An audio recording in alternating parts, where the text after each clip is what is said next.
Hey everyone, welcome back to Playing Quietly. My name's Ryan, and today I am bringing you another Remnant 2 video.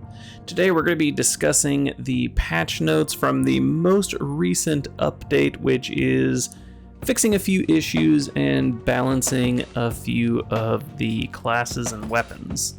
So first up we have the performance and crashes. They fixed an issue where using Bulwark and a shield could potentially crash the game.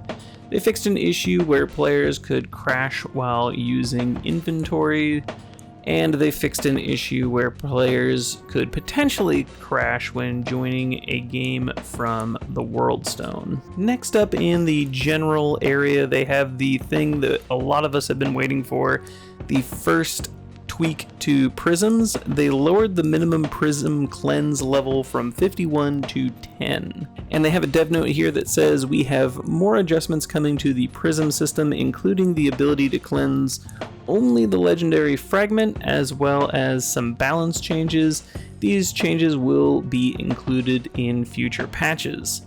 So not only is it good to see that they are kind of tweaking the Prism system to more fall in line with what players are wanting, but also it's nice to see that they do have plans to support this game into the future, even though the final DLC has been released. Next up, they have some boss rush tweaks. They fixed an issue where the client would see defeated messages and not receive XP for a boss rush. They adjusted the overall health scaling of enemies in boss rush, and the devs note that this should see bosses be slightly more challenging early on and less challenging at the end of a long run, especially the gauntlet. This is a really big one in my opinion. They have increased the XP gains of Veteran, Nightmare, and Apocalypse difficulty in boss rush from 5, 10, and 15 to 10, 25, and 50 respectively. This is a really big one, as it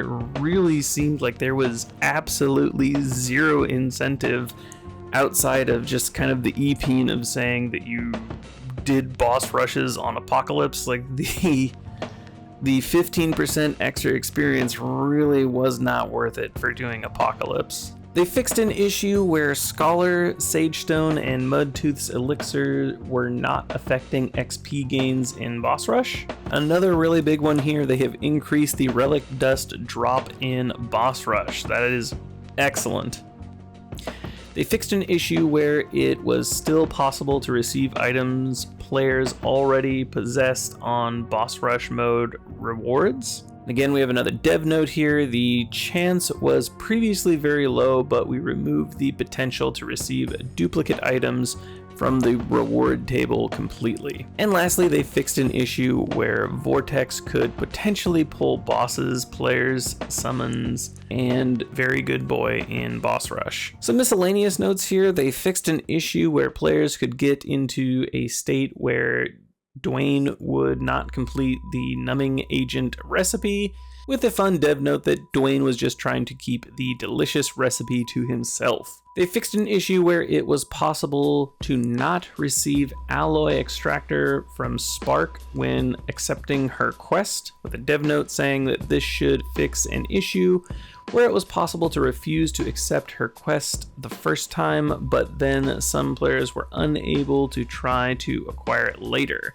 So this is an issue that somebody commented on in my Spark guide video, so hopefully you see this and you are able to get that fixed. They fixed an issue where players were unable to load a profile from the DLC 3 content after removing entitlements to the DLC, with a dev note saying that now players will be sent back to Ward 13 and their DLC items will be unequipped. And lastly, for Miscellaneous, they fixed an issue where some players could not get sword rewards from Ava McCabe if they changed their system clock or played boss rush mode after giving black metal bars to McCabe. So now we have some balancing and tweaks to some of the archetypes. First up, Warden. They fixed an issue where the Warden trait Barrier was not unlocking account-wide at level 10.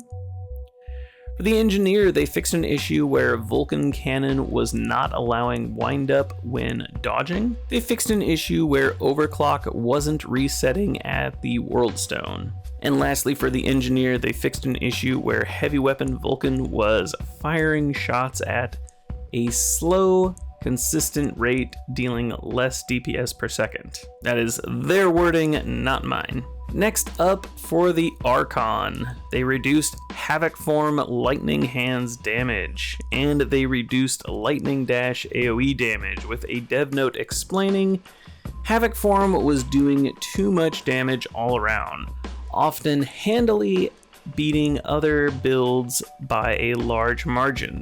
These changes are designed to bring it more in line with other builds. We will keep an eye on it and make additional adjustments where necessary. And the last tweak to archetypes is for the Invoker. They reverted the line of sight change on Way of Koila, Miasma, and Eruption, with a dev note saying that while this behavior can still cause certain unintended issues, the addition of the line of sight check had too much of an impact on the fun factor of these skills. We will look to address any balance issues that pop up from this change in a further patch. Next up, we have some changes to some gear and items.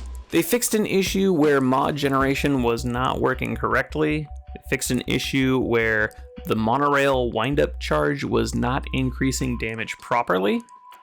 They fixed an issue where the Genesis bow was scaling incorrectly, with a dev note explaining that now uses boss scaling, but damage was reduced, so at max level, the primary fire still does the same amount of damage as before, from 75 times 2, 150, to 50 times 3, 150. They reduced Mega Drive damage scaling on returning bolts.